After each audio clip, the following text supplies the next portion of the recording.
গল্পের শুরুতেই জিন সিওক ঘুম থেকে চমকে জেগে ওঠে। ও কোনো একটা খারাপ স্বপ্ন দেখেছে। ওর ভাই ইও সিওক বলে, আমি বলেছিলাম রাতে তাড়াতাড়ি শুয়ে পড়তে, সকাল সকাল এত কাজ করার জন্য রাতে তাড়াতাড়ি ঘুমিয়ে পড়া উচিত। এখানে দেখা যায় জিন সিওক ওর বাবা মা আর বড় ভাই অর্থাৎ পুরো ফ্যামিলি গাড়িতে করে ওদের নতুন বাসায় যাচ্ছে। নতুন বাড়ি দেখে জিন সিওকের মনে হয় ও আগেও এই বাড়িতে এসেছে, এটা ওর অনেক পরিচিত। ওর ভাই ইও সিওক ওকে জিজ্ঞেস করে এই বাড়ি ওর ভালো লেগেছে কিনা। জিন সিওক মাথা নেড়ে বোঝায় ওর ভালো লেগেছে। এখানে দেখা যায় ইও সিওক সবসময় তার ক্লাসে টপ করতো। সে ছিল স্মার্ট ও মাল্টি ট্যালেন্টেড, ভালো ইনস্ট্রুমেন্ট বাজাতে পারতো, খেলাধুলায়ও বেশ ভালো, এমনকি ঘরের সকল কাজও সে করতে পারতো।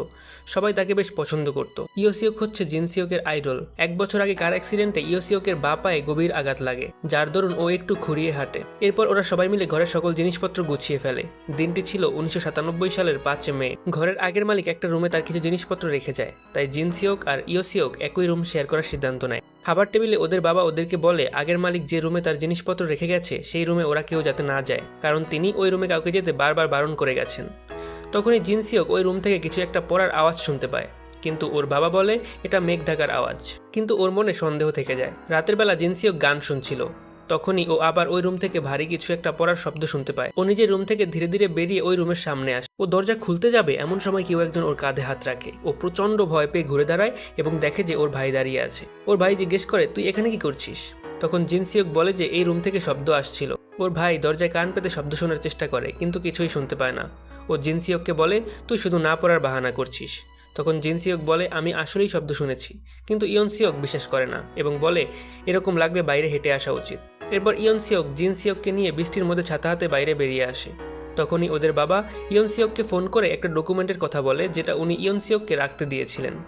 ইয়ন সিওক জিন সিওককে বলে তুই এখানে দাঁড়া, আমি বাবাকে ডকুমেন্টটা দিয়ে এখনই ফিরে আসছি। এরপর ইয়ন সিওক চলে যায়। কিছু দূর যাওয়ার পরেই কয়েকজন লোক ইয়ন সিওককে ঘিরে ধরে এবং গাড়িতে উঠিয়ে নিয়ে যাওয়ার চেষ্টা করে, কিন্তু জিন সিওক উপর থেকে সেটা দেখে ফেলে। ও ওর ভাইকে সাহায্য করার জন্য দৌড়ে যায়, কিন্তু ততক্ষণে গাড়ি ইয়ন সিওককে নিয়ে চলে যায়।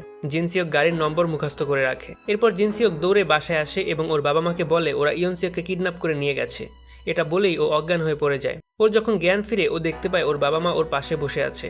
ওর বাবা বলে যে ইয়ন সিওকের কোনো খবর পাওয়া যায়নি এবং উনি পুলিশে রিপোর্ট করেছেন। এরপর ডিটেকটিভ এসে জিজ্ঞেস করে ও কারো চেহারা দেখেছে কিনা, কিন্তু বৃষ্টি ও অন্ধকার থাকার কারণে ও কারো চেহারা ঠিকমতো দেখতে পায়নি। ও গাড়ির লাইসেন্স প্লেট নাম্বার বলে, কিন্তু ডিটেকটিভ জানায় পুরো দেশে এমন কোনো লাইসেন্স প্লেট নাম্বার নেই। এরপর ধীরে ধীরে কেটে যায় 2 সপ্তাহ। পুলিশ কোনো প্রমাণ না পেয়ে বোর হয়ে খোঁজা বন্ধ করে দেয়। একদিন রাতে জিন সিওক আবার ওই লোকটাকে স্বপ্নে দেখে, যাকে সে প্রায়ই স্বপ্নে দেখত। তার চেহারা ওর পরিচিত মনে হয়, কিন্তু কিছুতেই মনে করতে পারে না লোকটা আসলে কে। সেদিন রাতেই ও ওই রুম থেকে আবার শব্দ শুনতে পায়। ও দেখতে পায় রুমের দরজা ধীরে ধীরে খুলে যাচ্ছে। এটা দেখে ও ভয় পেয়ে চাদরের নিচে লুকিয়ে পড়ে। কেউ একজন সেই রুম থেকে বেরিয়ে আসে, তারপর আবার সেই রুমের দরজা আপনা আপনি বন্ধ হয়ে যায়। তখনই পাশে থেকে একটা ভয়ানক দেখতে মেয়ে ওর উপর ঝাঁপিয়ে পড়ে। ও সাথে সাথে ঘুম থেকে ভয় পেয়ে জেগে ওঠে, অর্থাৎ এটা একটা স্বপ্ন ছিল।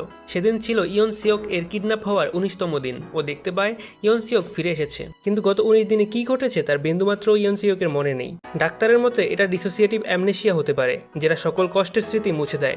এখন শুধু স্মৃতি ফিরে আসার অপেক্ষা করা ছাড়া কি হয়েছিল সেটা জানার আর কোনো উপায় নেই। সেদিন রাতে হঠাৎ ঘুম ভেঙে গেলে জিন সিওক দেখতে পায় ইয়ন সিওক বিছানায় নেই। পরদিন সকালে খাওয়ার টেবিলে সে ইয়ন সিওককে কোথায় গিয়েছিল জিজ্ঞেস করলে ইয়ন সিওক বলে আমি কোথাও যাইনি, পুরো রাত বিছানাতেই ছিলাম, তুই হয়তো কোনো স্বপ্ন দেখেছিস। ইয়ন সিওক উঠে যাওয়ার সময় জিন সিওক খেয়াল করে ও ডান পা ঘুরিয়ে হাঁটছে, কিন্তু ওর সমস্যা তো বা পায়ে। জিন সিওক জিজ্ঞেস করলে ইয়ন সিওক বলে তুই হয়তো ভুল দেখেছিস। এরপর আবার বাপা ঘুরিয়ে হেঁটে চলে যায়। জিন সিওকও আর অতটা মাথা ঘামায় না। রাত 12:30টার দিকে দেখা যায় জিন সিওক পড়তে পড়তে টেবিলেই ঘুমিয়ে গেছে, আর ইয়ন সিওক অদ্ভুতভাবে ওর দিকে তাকিয়ে আছে। একটুক্ষণ পর ও টেবিল থেকে কলম তুলে নেয় আর জিন সিওকের দিকে সুচালো দিক তাক করে কলমের পেছনের বাটনে অনবরত চাপ দিতে থাকে। কলমের সরু মাথাটা জিন সিওকের চোখে আঘাত করবে, ঠিক এমন সময় কলমের শীষ বের হয়ে টেবিলে পড়ে যায়। এরপর ও কলমটা টেবিলে রেখে রুম থেকে বেরিয়ে যায়। তখনই নিচে গেট খোলার শব্দে জিন সিওকের ঘুম ভেঙে যায়। ইয়ন সিওক বাসা থেকে বের হতেই জিন সিওক ওর পিছু নেয়, আর ও এটা দেখতে পেয়ে প্রচন্ড অবাক হয় যে ওর ভাই একদম স্বাভাবিকভাবে হেঁটে যাচ্ছে, একটুও ঘুরিয়ে হাঁটছে না। এরপর সেভাবেই হেঁটে গিয়ে একটা ট্যাক্সিতে উঠে সেখান থেকে চলে যায়। জিন সিওক নিজেও একটা ট্যাক্সি দাঁড় করিয়ে সেটাতে উঠে পড়ে আর ইয়ন সিওকের ট্যাক্সির পিছু নেয়। ইয়ন সিওক একটা গলিতে এসে ট্যাক্সি থেকে নেমে পড়ে। পিছনে পিছনে জিন সিওকও সেখানে এসে পড়ে। অনেকক্ষণ হাঁটার পর ইয়ন সিওকের সাথে কিছু লোক দেখা করে। ইয়ন সিওক কোনো কারণে তাদের ধমকাচ্ছিল। জিন সিওক লুকিয়ে সবকিছু দেখছিল। এরপর ও ইয়ন সিওকের পিছু নিয়ে একটা ঘরের মধ্যে আসে, কিন্তু সেখানে এসে ও ইয়ন সিওককে আর দেখতে পায় না। তখন পেছনে ফিরতেই দেখে দুজন লোক দাঁড়িয়ে আছে, যাদেরকে একটু আগে ইয়ন সিওক ধমকাচ্ছিল। ওরা ওকে বলে, তুমি এখানে এসে সবকিছু এলোমেলো করে দিয়েছো, আমাদের বস তোমার জন্য এত পরিশ্রম করছে আর তুমি এসব করছো। ওরা জিন সিওককে ধরতে গেলে ও ওদেরকে ধাক্কা দিয়ে বেরিয়ে আসে। ওরা ওর পেছনে পেছনে আসে, কিন্তু জিন সিওক এক জায়গায় লুকিয়ে পড়ে। ওরা দুজন অন্যদিকে চলে যায় ওকে খুঁজতে।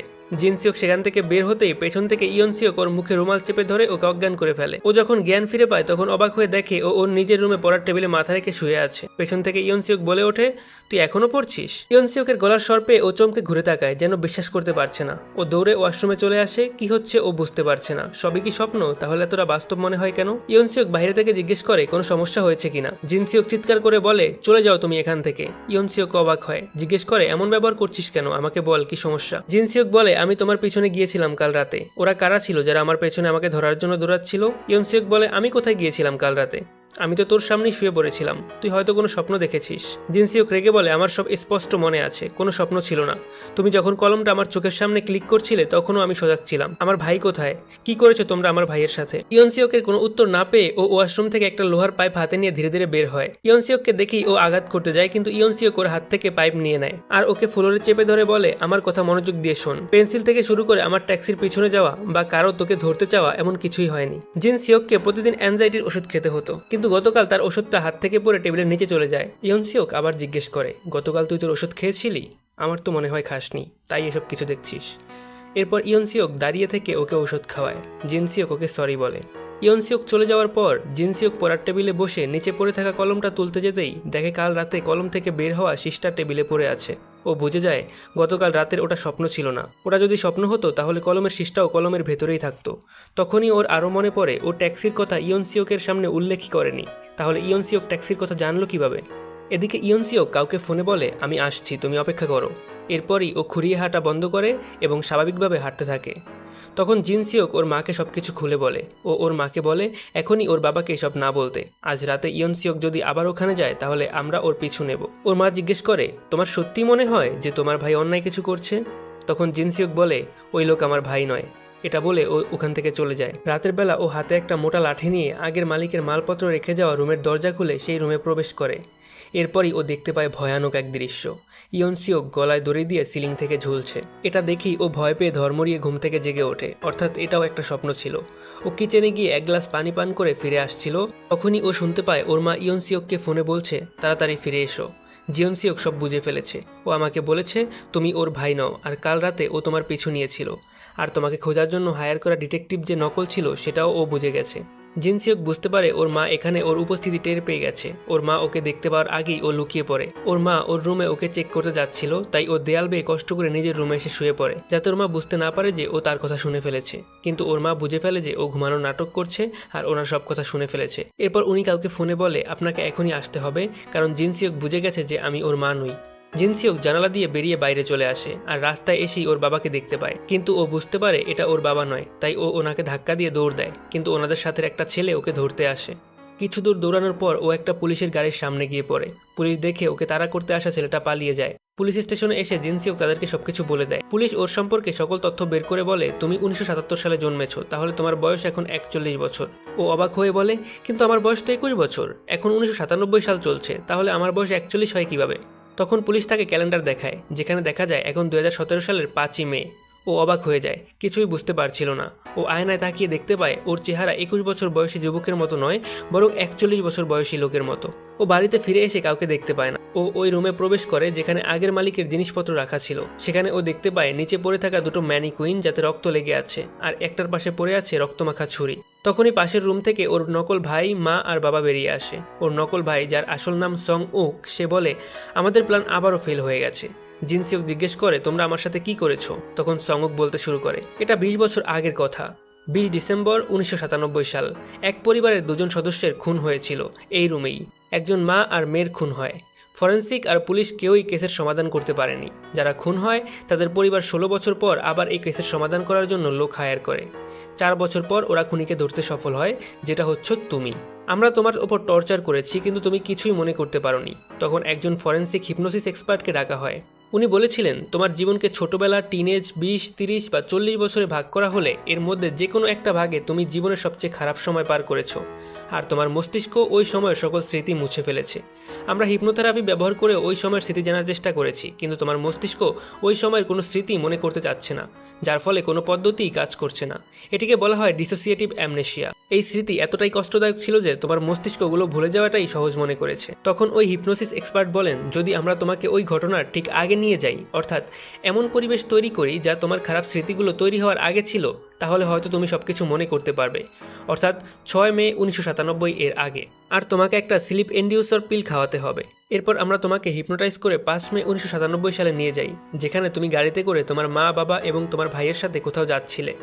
এরপর আমরা তোমার মা, বাবা আর ভাই সেজে ওই গাড়িতে করে তোমার সাথে যাই, আর তোমার মাথায় ঢুকিয়ে দিই যে আমরা নতুন বাড়িতে শিফট হচ্ছি। আমরা তোমাকে এই বাড়িতে নিয়ে আসি কারণ তুমি এখানেই খুন দুটো করেছিলে। তুমি এই রুমের ভিতরে সাউন্ড শুনেছিলে কারণ তখন এখানে আমাদের টিম কাজ করছিল। আমরা ওই রাতেই তোমার স্মৃতি ফিরিয়ে আনার চেষ্টা করবো ভেবেছিলাম। রুমকে আমরা ঠিক ওভাবেই তৈরি করেছিলাম যেমনটা 20 বছর আগে খুনের সময় ছিল। আমাদের প্ল্যান ঠিকভাবেই চলছিল, কিন্তু তখনই এমন কিছু হয় যেটা আমাদের প্ল্যান ভেস্তে দেয়। সেখানে পুলিশ চলে আসে আর আমাকে অ্যাসল্ট ও ফ্রডের অভিযোগে গ্রেফতার করে নিয়ে যায়, কিন্তু ভাগ্যক্রমে তুমি পুরো সিচুয়েশনকে অন্যরকমভাবে নিয়েছিলে। তারপর আমি ঘুষ খাইয়ে কোনোভাবে জেল থেকে বেরিয়ে আসি, কিন্তু এতে 19 দিন সময় লেগে যায়। আমি বের হয়েই প্ল্যান অনুযায়ী কাজ করতে চেয়েছি, কিন্তু তখন বৃষ্টি হওয়া সম্ভব ছিল না। আর তোমাকে ওই সিচুয়েশনে নিয়ে যাওয়ার জন্য বৃষ্টি প্রয়োজন ছিল, কারণ তুমি খুন করার ওই রাতে বৃষ্টি হয়েছিল। এরপর কয়েকদিন ধরে আমরা যখন বৃষ্টির জন্য অপেক্ষা করছিলাম, তখন তোমার হিপনোটাইজের প্রভাব কমতে থাকে আর তুমি আমাকে সন্দেহ করে আমার পিছু নেওয়া শুরু করো। এরপরে তুমি সবকিছু জেনে যাও। জিনসিওকের অভিব্যক্তি দেখে সং উক জিজ্ঞেস করে, তোমার কি আমার কথা বিশ্বাস হচ্ছে না? জিনসিওক বলে, হচ্ছে, কিন্তু একটা কথা ছাড়া, আমি কাউকে খুন করিনি। সং উক বলে, তুমি দুজন নির্দোষ মানুষকে খুন করেছো, তুমিও খুন হবে, তবে তোমার মৃত্যু এত সহজ হবে না।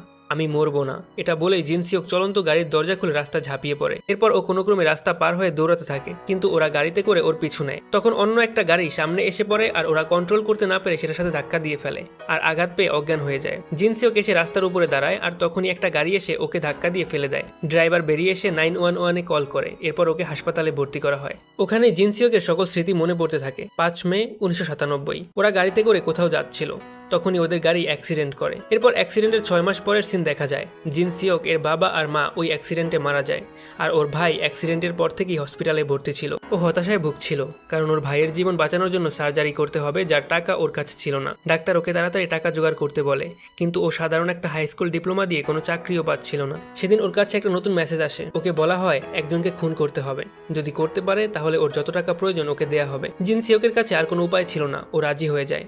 এরপরই ওর কাছে ফোন আসে আর ওকে একটা বাসার ঠিকানা দেওয়া হয়। ওকে বলা হয় বাসার চাবি ও পাইপের ভিতর পেয়ে যাবে।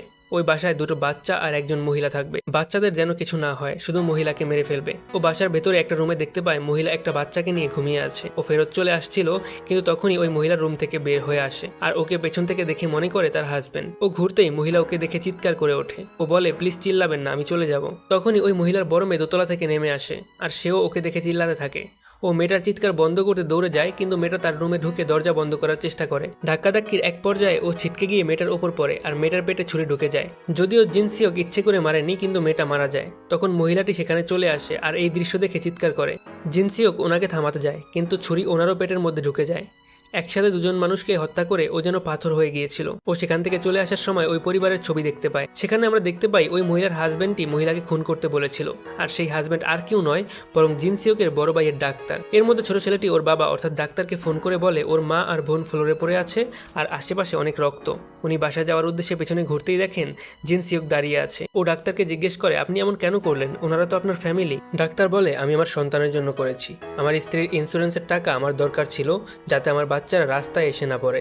তুমি খুন করেছো তোমার ভাইয়ের জান বাঁচানোর জন্য, আর আমি খুন করিয়েছি আমার সন্তানের ভবিষ্যতের জন্য। কিন্তু যাদের জন্য আমি এই কাজ করতে চেয়েছি তুমি তাদের মধ্যে একজনকে মেরে ফেলেছো, তাই তোমাকেও মরতে হবে। ডাক্তার জিনসিওকের গলা চেপে ধরে, কিন্তু কোনোভাবে পাইপ সরে যায় আর ডাক্তার ছাদ থেকে নিচে পড়ে মারা যায়। এরপর আবার বর্তমানের সিন দেখানো হয়। জিনসিওকের জ্ঞান ফিরে আসে। ও দেখতে পায় সং উক সেখানে দাঁড়িয়ে আছে। সে ওকে মারার জন্য ওর স্যালাইনে একটা তরল পুশ করতে যাবে, তখন ও বলে, ডাক্তারের পরিবারকে বলে দিও যে আমি তাদের কাছে ক্ষমা প্রার্থনা করতে চেয়েছিলাম। অর্থাৎ জিনসিওকের সকল স্মৃতি ফিরে এসেছে। সং উক ওকে জিজ্ঞেস করে, তোমাকে ডাক্তারই বলেছিল ওনার স্ত্রীকে খুন করতে, তাই না? আমি কয়েকটা তথ্য জানতে পেরেছি। মার্ডারের কয়েক মাস আগে উনি নিজের স্ত্রীর নামে একটা ইন্স্যুরেন্স করেছিলেন। সেই টাকার জন্যই উনি ওনার স্ত্রীকে হত্যা করতে চেয়েছিলেন। এখানেই সং উক নিজের পরিচয় দেয়। সং উক কি আসলে ডাক্তারের ছোট ছেলে যাকে জিনসিওক সে রাতে মারেনি? সং উক বলে, আমাকেও সে রাতে মেরে ফেলা উচিত ছিল। আমার আত্মীয় স্বজনেরা আমাদের সকল সম্পত্তি নিয়ে আমাকে অনাথ আশ্রমে পাঠিয়ে দিয়েছিল। আমি কেমন নরকের মতো জীবন কাটিয়েছি তোমার কোনো ধারণাই নেই। তখন জিনসিওক ওর কাছে ক্ষমা চায়। সং উক ওকে জিজ্ঞেস করে, আমার বাবাই আমার মাকে মারতে বলেছিল, তাই না? ওর বাবা ওর ভবিষ্যতের কথা চিন্তা করেই ওর মাকে মারতে চেয়েছিল। তাই জিনসিওক চায়নি যে ও ওর বাবাকে ঘৃণা করুক। সেই কারণে জিনসিওক বলে, না, খুন আমি নিজে করেছি, তোমার বাবা বলেনি। তখন সঙ্গুক বলে, তোমার কি মনে হয় আমি তোমার কথা বিশ্বাস করব? আমি জানি আমার বাবাই আমার মাকে মারতে বলেছিল। এরপর ও সেখান থেকে চলে যায়। ওর বুকে ছিল একরাশ কষ্ট আর হতাশা। ও হাসপাতালের জানালা থেকে লাফিয়ে আত্মহত্যা করে। আর এদিকে জিন সিওক নিজের শরীরে ওই তরল ইনজেক্ট করে আত্মহত্যা করে, যেটা সং উক ওকে মারার জন্য নিয়ে এসেছিল। দুজনেই নিজেদের আপনজন হারিয়ে ডুবে গিয়েছিল হতাশার গভীর সাগরে। নিজের আপনজন বলতে পৃথিবীতে তাদের আর কেউই ছিল না যাদের জন্য তারা বেঁচে থাকবে। তাই তারাও এই দুনিয়ার মায়া ত্যাগ করে পাড়ি জমায় এমন দুনিয়ায় যেখান থেকে কেউ আর কখনো ফিরে আসে না। আর এখানেই দুজন মানুষের জীবনের সাথে সাথে মুভিও শেষ হয়ে যায়।